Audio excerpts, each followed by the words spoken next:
আজকে একটা মজার ঘটনা শেয়ার করি। আমার জামাই প্রায় বলে আমি নাকি তাকে ভালো কিছু রান্না করে খাওয়াই না। কথাটা শুনে মনে মনে ভাবলাম আজকে এমন কিছু বানাই যাতে তার আর কোনো অভিযোগ করার সুযোগ না থাকে। সকাল থেকেই প্ল্যান করলাম কি বানানো যায়, শেষে ঠিক করলাম ফ্রাইড রাইস আর চিকেন ফ্রাই বানাবো। রান্না তো করলামই, তবে এবার একটু আলাদা কিছু করার চেষ্টা ছিল। তাই প্রথমবারের মতো সব কিছু সুন্দর করে প্লেটার সাজানোর চেষ্টা করলাম। রান্না করার সময় একটু টেনশনও ছিল, কারণ প্লেটার সাজানোর অভিজ্ঞতা আমার নেই।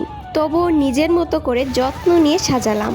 আসলে প্রিয় মানুষের জন্য রান্না করতে গেলে শুধু খাবার না, সেই খাবারের সাথে ভালোবাসাও মিশে যায়। রেসিপিটা আর বললাম না, কারণ এই টুকটাক খাবার সবারই জানা, আর আমি যেহেতু নতুন রান্না করছি আমার হয়তো অনেক ভুল থাকতে পারে, তাই সবাই ক্ষমার দৃষ্টিতে দেখবেন। নেক্সট টাইম যখন রান্না করব তখন এই প্লেটারে আরও কিছু যোগ করব, আর রান্নার আপডেটও হয়তো সুন্দর হবে আরও। চিকেন ফ্রাই বানানোর শেষে এখন আমি ফ্রাইড রাইস বানাবো।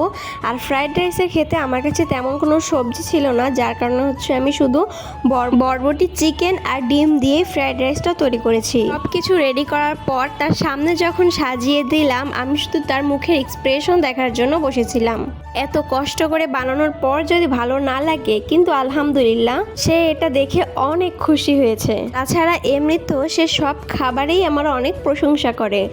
আমার এখানে রান্না শেষ প্রায়, আমি সামান্য একটু ধনিয়া পাতা কুচি দিয়ে দিয়েছি, আর আমার প্লেটার সাজানো কিন্তু শুরু করে দিয়েছি। সত্যি বলতে দামি কোনো রেস্টুরেন্টের খাবার না হলেও নিজের হাতে ভালোবাসা দিয়ে খাবার বানানোর স্বাদই কিন্তু আলাদা। প্রিয় মানুষের মুখে হাসি দেখার আনন্দটাও অন্যরকম। তো বলুন, আমার প্রথম প্লেটার কেমন হয়েছে, আর এখন কি তার কোনো অভিযোগ করার সুযোগ আছে?